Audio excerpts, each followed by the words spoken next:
But the point is, can you automate all of that? And what is not automatable? What is automatable? How much time do you actually need to be spending on this?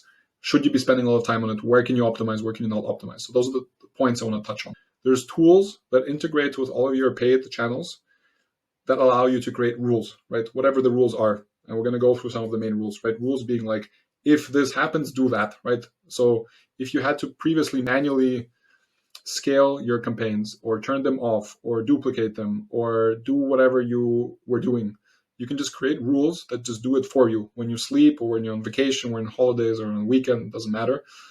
And hopefully most of you are already familiar with that. And in this case, I think this video is still valuable because we're going to go into some of the rules that I have used and optimized for. And I think there's also a lot to be done there initially in terms of optimizing the rules and having the right rules for the right stores. And there's a lot of things that you need to there's a lot of nuances you need to make sure you get right. Or you're not familiar with those tools, in which case you can just actually see how those tools work. And I'll show you how to set up the main rules. Revealbot, as of now, integrates with Google, Facebook, obviously Snapchat, and TikTok ads. TikTok is actually quite new, and we've actually, I'll also show you the rules for TikTok at some point. The point is, it's all very similar, right? Like the rules are different, but like the point of like pausing and scaling and duplicating campaigns, right, applies to any platform. Like in any platform, you either pause, scale, or duplicate, or a couple of other things, right? So once you get kind of like the gist of how those rules work for one platform, you can do it for any platform. And again, if you find another tool that integrates with like Pinterest or whatever your main platform might be, right, then you can just set the rules up for that platform, right? And we do this for a bunch of stores. Right? I just chose one store, and like we have a bunch of like old rules, and I'll just go through the active rules because I think those are the ones that kind of obviously we're using right now and that we've used also when we were scaling. Like let's say in December and November, I mean all of this, right? So again, just in December, I think we're making close to 300K in revenue, right? Pretty much with those rules. So what are the rules? I think we have 5 rules essentially. I don't know why 4 is twice. Let's see. Oh no, okay, this makes sense. Let's open them up. So the rules are pretty basic, and what they have is they essentially say. Okay, so first of all, if ad sets are active, okay, so this I think this is like almost by default you'll have this. If ad sets are active, obviously you want to only pause active ad sets. So the first rule is to pause ad sets that are not profitable. Okay, so those numbers you obviously need to adjust to your average order value, and generally like obviously it has to be product specific, right? And why I'm mentioning this is actually okay. So this is actually a different store. This is actually the store we have here, where the average order value is $180, right? This is not. So I started to like anyway. You'll get the point. So there's 2 different stores. So you'll actually see like interesting difference in terms of how to create rules based on your average order value, right? Because this is the main thing that will determine when to pause and scale your ads, because obviously you have a break-even point, right? Which you need to determine at which point you want to pause or scale ads. And the average order values are very different, right? So this product we're selling on average for $80, and this product we're selling on average for $180, right? So actually quite a difference, more than the 2x difference. And let's just stick with the store where we are making a higher average order value. What we're saying here is that on a 7-day window, so with Facebook, I like working on a 7-day window. I think that's pretty common. Again, there's a lot of other content out there where people talk all kinds of stuff about Facebook campaigns. But 7 days, it can also be less. So for TikTok, I usually use 3 or 4 days. The point is that you can set whatever works for you, and you can experiment with different rules, and over time, just see what works best for your store. There is no one size fits all. But what is working for us is that we say if spend is more than $80 on the last 7 days, right, and the purchase and the ROAS is below 2, then essentially pause the campaign, right? We have this third component, which people get confused by, but what we're saying is that on the last 30-day window, and this is a bit of like an insurance hedge, is that sometimes what you have happening is that you have a campaign that does extremely well on the 30-day window, but on the last week, it dips below the break-even ROAS, in our case, a 2 ROAS threshold, right? But still on a 30-day window, it's a very profitable campaign, right? If that's the case, this rule would still let the campaign run. it'll only pause it if it's performing poorly in the last 7 days as well as in the last 30 days, right? But in the last 30 days, it needs to be above a 3.5 ROAS, right? So the threshold is much higher. So all in all, a very simple rule, right? So if spend is above X, right, and the ROAS is below 2, which is our break-even ROAS, then we pause the ad set. Now we scheduled the rule to run every 3 hours. You can do every 15 minutes if you want to go completely crazy. No, obviously, it's just the algorithm that does it for you, so do whatever you want to. We do every 3 hours. It's more than enough, unless it's completely up to you. And you also get a notification if you want to. All right. Let's check out the other rules. Okay, the other, I don't need to touch on all of them because I think you'll get the point very fast. Where is ABO? Okay, so you need to distinguish between ABO and CBO on Facebook, and hopefully you know what that means. But on Facebook, you and actually on most other platforms, you can either set the budget on a campaign level or on an ad set level, and the rules, they apply either to ad sets or to campaigns, right? So you can't do both in the same rule. You need to create separate rules for either the ad set or the campaign, right? So if you have an unprofitable CBO, unprofitable campaign, then you need to pause the campaign because the budget is on a campaign level. And if you have an unprofitable ad set, you pause the ad set that's unprofitable, even though the campaign, the overall campaign, umbrella campaign above that ad set might still be profitable, even though if the ad set itself is unprofitable. So hopefully that makes sense, but I'll just give you an example with the ABO. Here with the ABO and with the CBO, it's actually very similar. If the ad set is active, then and essentially you have more than 3 purchases. So you want some sort of minimum sample size of purchases, right? You don't want to scale if you just have 1 or 2 purchases, right? And even 3 is very little, so it's above 3, so it actually needs to be 4. And again, 4 with an average order value of $180 is actually already, above $600-700 in conversion value, right? So it's not that little to essentially increase the spend, but I'll definitely watch out. I think this is this is the absolute minimum of where you want to essentially spend and scale. Sorry. And again, so if it has a ROAS above 2.7, it made more than 3 purchases and it spent more than $100, right? Then what we do is and you can essentially set any sort of rule here, right? Increase budget by 30%, and you even have like a budget cap, which we don't use, and you do it once in every 3 days, right? And again, you can select, you can do any, I think the point is that you can play around with those rules yourself, right? You can increase budget, decrease budget, you can set up budget, you can set all kinds of bids, you can send all kinds of limits, add names, you can duplicate, you can whatever, you can do whatever you want, whatever the integration allows. So there are some limits, like with TikTok, for example, you weren't able to duplicate ad sets, I believe, a few months ago when I set up the rules. And that's the thing, I set up the rules and I forgot about it because it worked so nice. You need to optimize a little bit over time, and you make some mistakes where ad set gets paused even though you didn't want it to get paused.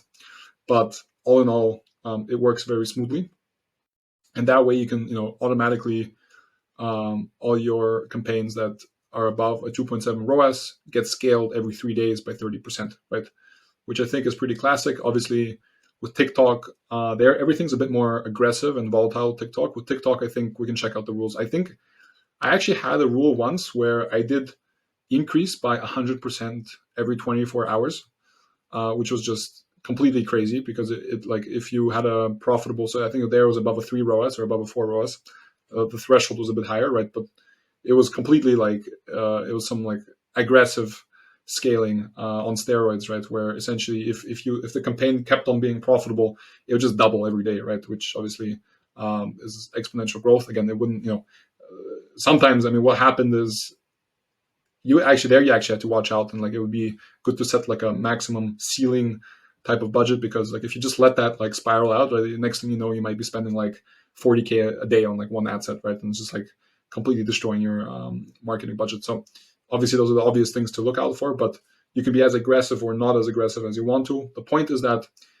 whatever you do here systemizes and automates your process and leaves the emotions out of you, like being like, should I shut off this ad set or not? Should I like, should I maybe give it another go? Should I leave it on for just one more day because I feel like this is going to be the day where it finally breaks past that break-even ROAS, right? we've all been there. It's very annoying just mentally to have to constantly make this decision, let alone log in every day and actually scale and shut down all those ad sets. You can just set the rules and have a more, overview, systematic approach of like, those are the rules I'm running. I'll test different rules. But once the rule is running, I let the algorithm do its thing, right? And the data I get is going to be absolutely clean, right? Because the algorithm is not biased. It just does what you tell it, right? You're right above a 2.7 ROAS with those rules, it'll scale, right? There's no questions about it, right? So once again, you can select, you can schedule it, so on and so forth. I think the last thing I'll touch on is I actually have a fast scale rule as well, which applies to certain campaigns. So if ROAS is above, I don't even need to show you like the settings, but like if ROAS is above 3, then increase 100% every 2 days. So I even had like semi-aggressive rule for Facebook, and I use that for some campaigns. And actually, our fast scale campaigns are those where we have we have a CBO with one ad set and 3 creatives. That's just one approach that we had, right? Where we start. So like if we have a CBO with one ad set, so it's like almost like the simplest structure you can have in Facebook, right? CBO with one ad set and with 3 creatives. And then if that goes well, right, we just like start pounding the CBO budget by 100% every 2 days, right? Specifically for those. The rule I talked to before, right, where we increase by 30% every 3 days, is for the ABO. So for example, there it's again also very normal structure. Like you have one campaign with like 5 ad sets, and each ad set might have 3, 4, 5, 6 creatives, right? Again, depending on what you believe. As we can talk until we're blue in the face what the best structure is. I personally think there's no best structure. You can scale. We've managed, and definitely other stores manage to scale with all kinds of structures. If it's a CBO, it's ABO. Like it's all. I think it's all a bit BS to optimize too much on that. Right. Both of them can work. Ultimately, it's again the creative and everything around it, and the targeting and your conversion funnel and the product market fit and many other things. It's much less the difference if it's a CBO or ABO or how many creatives you have in an ad set. The point is test everything. You'll see that you'll get a whole distribution of results, and it'll be difficult to draw very concrete conclusions because everything can work, everything can also not work, and it's pretty wild out there. But those rules will help you at least have structure and be organized as you go through that journey.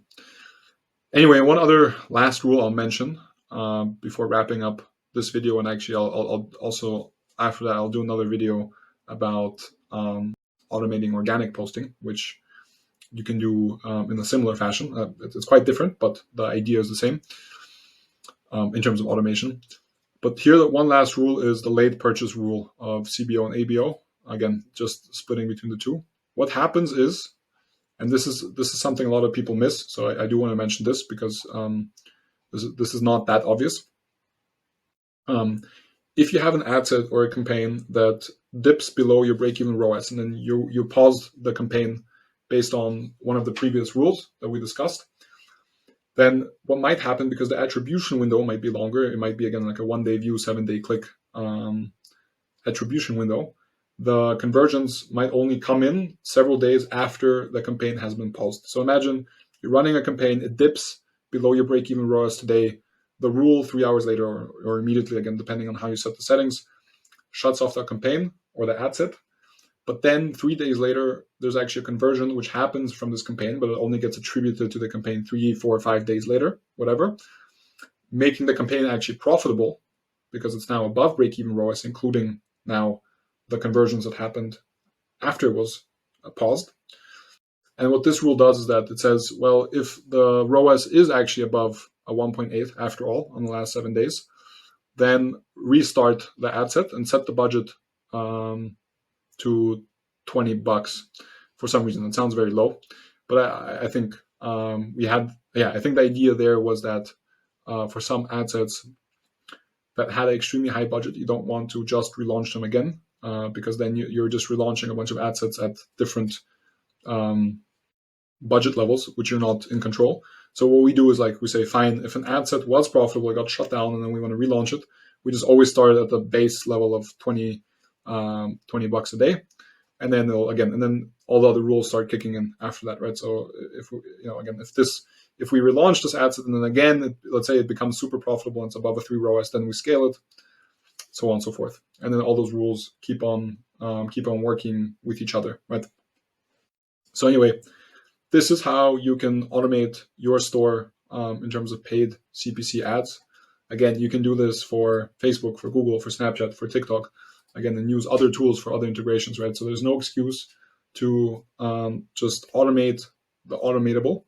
And by the way, there's many other things that those tools do. They give you like a quite interesting reports in terms of creatives and audiences, all kinds of reports, and they have all kinds of strategies, that you can essentially adapt, where they give you very speed dating. Okay, where definitely I think they go a bit above and beyond what you need, but and it's even even beyond e-commerce. So they're definitely expanding. I didn't see this last time.